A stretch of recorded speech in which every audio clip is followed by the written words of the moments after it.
An emotional story about Amina, a beautiful and brilliant 13-year-old girl whose dream was to become a nurse and save lives. But her world shattered when her own parents, blinded by poverty and greed, forced her into marriage with an old wealthy man, trading her future for money she never asked for.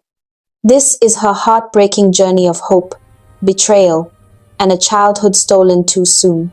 The wedding came like harmattan wind, fast, cold, and painful. Amina stood dressed in a heavy embroidered wrapper, beads around her neck, and gold bangles that felt more like chains than jewelry. Women sang around her, ululating and praising her beauty. But Amina felt nothing. Her heart was numb. Alhaji Sanda smiled proudly beside her, looking like a man who had just collected a new trophy for his shelf. Everyone clapped when he lifted her veil. They admired her, but they didn't see her fear. They didn't see her shaking hands. They didn't see the tears hiding beneath her eyelashes. By nightfall, she was taken to his mansion, a large house with shiny floors and tall gates that looked like they could swallow a person whole. She was shown a new room, a new wardrobe, even a new phone. Everything felt expensive, but nothing felt safe. Amina sat on her bed, hugging her knees. The silence was heavy, pressing on her chest. She had never felt so far away from home or from herself. That night, after the visitors left and the noise of the wedding faded into painful silence, Zulai broke down completely. She cried until her pillow was wet. She cried until her chest hurt. Then she stood up, wiped her face, and marched into the sitting room, where her parents were counting the little leftover wedding gifts. Her voice was shaking. "Why?" she asked. "Why would you give Amina away like this? She is still a child. She doesn't deserve this." Her mother didn't even lift her head. "Zulai, stop crying," Mama Ramatu said sharply. "This is the only chance we have to leave poverty. You should be happy for your sister." "Happy?" Zulai whispered, shocked. "Happy that you took her future? Happy that she is in the house of a man old enough to be her father?" Her father sighed tiredly, rubbing his eyes. "Zulai, do you want us to remain poor forever?" he asked. "Do you want to keep suffering? Do you want the landlord to throw us out?" Their words crushed her spirit. She wanted to scream. She wanted to shake them. She wanted to make them see what they were doing. But every time she opened her mouth, they talked over her, reminding her of their struggles, their debts, their hunger. Zulai finally gave up and returned to the room she shared with Amina. She curled into herself and cried quietly the whole night. And far away in a strange mansion, Amina cried herself to sleep too. Sister and sister, one in their old home, one in a new house, both broken by the same pain. Meanwhile, in Alhaji's mansion that same night, the air inside Amina's new room felt like it was closing in on her. She sat on the bed, wrapping her arms around herself tightly, trying not to tremble. When the door opened, her heart jumped. Alhaji entered slowly, dressed in his flowing night robe. He looked at her, as if he had every right in the world to take whatever he wanted. Amina's hands shook violently. She felt like a small bird trapped with a hawk. He came closer, his voice low and heavy. "It is time for us to begin our life," he said. Amina shook her head quickly. I am on my period." Her voice was tiny, shaking like a leaf in the wind. Alhaji paused. He didn't fully believe her, but seeing her fear, seeing how young she still looked, he pulled back a little. "Ha, I will give you time," he muttered. "But not for long." Amina nodded quickly, tears already rolling down her face. When he left the room, she curled into a ball and cried silently, wishing she could disappear, wishing she could wake up from this nightmare. Back at home, days passed. Long, hungry, heavy days. No money came, no food came, no message came. The landlord returned to shout again. He warned them that if they didn't pay soon, they would sleep outside. Their masa sales were low. People were complaining about prices. Everything felt like it was falling apart. One night, Mama Ramatu sat beside her husband, frustration eating her heart. "Call him," she snapped. "Call Alhaji and ask when he will help us. We cannot continue like this." Malam Musa dialed the number with shaking hands. When Alhaji answered, His voice was cold. "I have not even done anything with my young wife," he said plainly, "so I cannot promise you anything yet." The line went silent. Mama Ramatu's eyebrows shot up. "What does he mean by that?" she asked sharply. "Give me the phone." She grabbed it and demanded to speak to Amina. When Amina finally answered with a weak "Mama," her mother's voice erupted like fire. "What is wrong with you?" she shouted. "Why are you not doing your duty? Do you want this man to change his mind? Do you want us to suffer even more?" Amina cried instantly. "Mama, please. I want to come home. I am scared. I don't want this life." Her mother didn't soften, not even for a second. "Stop crying," she barked. "You better behave yourself. You better do what a wife should do. Don't disgrace me." Amina sobbed harder. Life inside Al-Haji's mansion quickly became a nightmare Amina never expected. Every night, without fail, Al-Haji tried to be with her, and every night Amina found a new excuse. One day it was headache, the next day, toothache. Another night, she held her stomach and said she was having cramps. Some nights she pretended to be asleep before he even entered the room. But excuses have limits. One night, when she whispered, "My ear is hurting me. Please," Al-Haji snapped. His voice rose so loud the walls trembled. "For how long will you continue this childish behavior?" he shouted. "I paid your bride price. I spent my money on your family, and this is what I get?" Amina felt her heart jump into her throat. Before she could speak, he reached for her, and she ran. She dashed into a spare room across the hallway, locked the door, and pressed her back against it, breathing fast and shaking uncontrollably. Al-Haji banged on the door furiously. "You will pay me back," he roared. "Every penny I spent. You and your family will suffer if you don't cooperate." Amina covered her ears and cried silently. He was taller, older, stronger. He could hurt her easily if he wanted to. That night, she stayed in that empty room, curled on the floor. She didn't sleep. She didn't move. She just shook and cried until her voice disappeared. For the next days, she barely came out.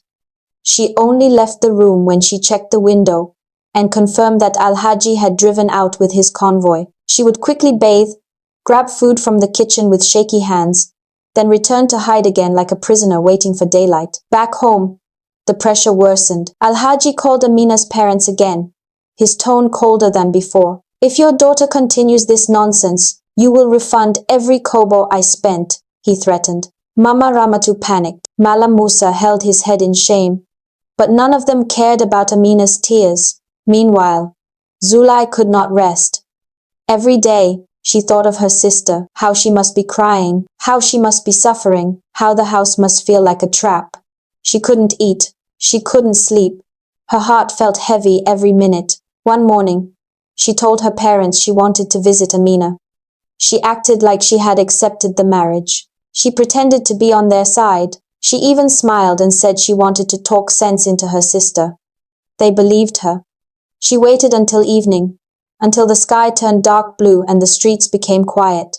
She packed 2 wrappers, some clothes for herself and Amina, tied them inside a small nylon bag, and stepped out of the house with shaking hands. She didn't know exactly what she would do, but she knew she had to reach her sister. The walk to the mansion felt long and frightening. She kept looking over her shoulder, praying her parents had not changed their minds. When she reached the tall white gate, she saw the security man. The moment he saw her, his eyes widened. He was already admiring her beauty before she even spoke.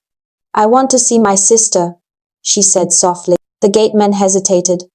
He had been warned, strictly warned. But Zulai leaned closer and whispered promises she didn't mean just so he would open the gate. And because he believed she liked him, he allowed her inside. She walked quickly through the compound, checking every corner. She called Amina's name, her voice shaking. "Amina, Amina, it's me, Zulai." At first, there was silence. Then, a soft, weak voice answered from upstairs. Zulai ran.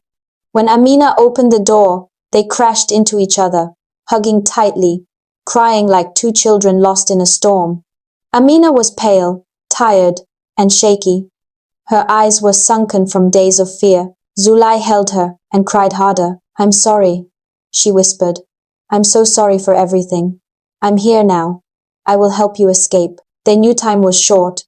So that same night, while the house was silent and the guards were relaxed, the sisters acted fast. They sneaked into Al-Haji's room. There, on the bedside drawer, they found some money, crumpled notes, and small bundles. It wasn't much, but it was something. They grabbed it. Then, pretending to be taking a short stroll, they walked back towards the gate. The gateman stopped them. "Where are you going?" he asked, smiling. "For a walk," Zulai replied sweetly. He grinned, thinking he now had a girlfriend. He opened the gate, and the two sisters stepped out into the night. The moment the sisters stepped out of the gate, the entire world ahead of them felt dark and uncertain. They didn't know where they were going. They didn't know what the future held. They only knew one thing. They were never going back home. They walked far past streets, past shops, past sleeping houses, until they finally reached the main road. A taxi slowed down when it saw them waving. "We want to go far," Zulai told the driver, her voice still shaky. "As far as your money can take us." The man nodded and they entered, sitting close to each other, holding hands tightly. Amina leaned her head on Zulai's shoulder, exhausted from fear and days of hiding. The drive felt long but peaceful, no shouting, no banging on doors, no footsteps outside the room, just silence, sweet, quiet freedom. By the time they reached a new city, most shops were closed, and the air was cold, but the sisters didn't care. They used the little money they had to rent a very small room, one mattress, one tiny window, and one flickering bulb. They bought some gari, beans, and groundnuts from a night seller. That was their first meal of freedom. They didn't talk much. They didn't need to. They simply held each other and slept deeply, peacefully for the first time in months. Meanwhile, in Al-Haji's mansion, when Al-Haji returned that night and called out for his young wife, no one answered. "Where is she?" he barked. The security man swallowed hard. She went for a stroll." "A stroll?" Al-Haji repeated, his face twisting in anger. Before the gateman could blink, a heavy slap landed on his cheek. "You fool! You let her leave?" Panic spread through the entire compound. Al-Haji stormed into every room, checked every corner, and finally grabbed his phone with shaking hands. He dialed Amina's home. When Mama Ramatu answered, her voice cracked immediately. "Amina is not here," she cried. "She didn't come home. And Zulai too." The phone nearly slipped from Al-Haji's hand. "Your daughters must pay me back," he shouted. "Every kobo I spent. Since your family likes to use people, you will suffer." When he hung up, the tiny house of Malam Musa fell into deep silence before erupting into tears. Mama Ramatu blamed her husband. "If not because of your laziness, we would never have done this," she shouted. Malam Musa covered his face and sobbed, guilt tearing him apart. Their debts didn't disappear, they had doubled. And now both daughters were gone. Husband and wife fell to the ground under the weight of regret. Back in the new city, the sisters woke early the next morning. Even though they had some money left, they refused to depend on it. "We must work," Zulai said firmly. And so they began hawking masa, one tray each, moving from street to street, calling out to customers with bright smiles. People loved them. Their masa tasted better than the ones in that area. Their politeness won hearts. Their determination impressed everyone. Day after day, they worked.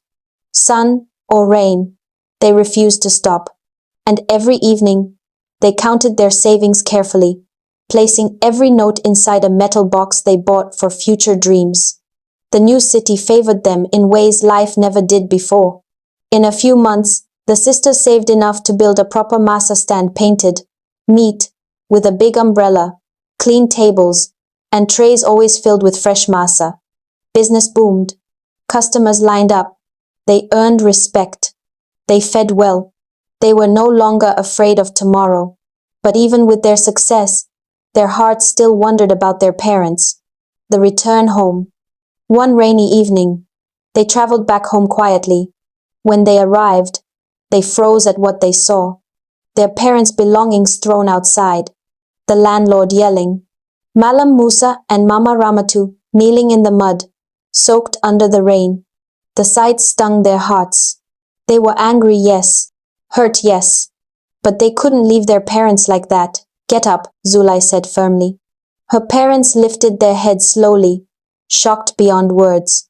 They couldn't recognize their daughters at first healthier, stronger, brighter. The sisters took them in. Despite everything, they brought their parents to the new city, gave them a warm bath, food, shelter. Later that night, they sat them down. Zulai spoke with strength she didn't know she had. You almost destroyed us, she said calmly. But we won't let bitterness destroy our family. Their parents bowed their heads in shame. Tears rolled down their cheeks as they apologized again and again. The sisters listened. Then they forgave them. With their growing savings, they paid back every debt, including Al-Haji's bride price. Amina's name was cleared. Her freedom became official. A new life. The masa business grew bigger and better. What started with 2 girls and 2 trays became a full family business. Amina began saving for school. Zulai managed the stand like a young businesswoman. Their parents helped with frying and packaging. They lived peacefully, happily, without fear, without debts. What poverty tried to break, love rebuilt stronger. The girls who once ran into the night with nothing, now walked boldly into each new day with hope. And they never looked back. Moral lesson of the story. When life becomes unbearable, courage can lead the way to freedom. Amina and Zulai proved that faith, unity, and determination can break even the strongest chains of oppression. No matter how dark the night is, hope shines when we stand together, refuse to give up, and choose what is right, even when it is hard. Family is not defined by perfection, but by forgiveness, love, and the strength to start again.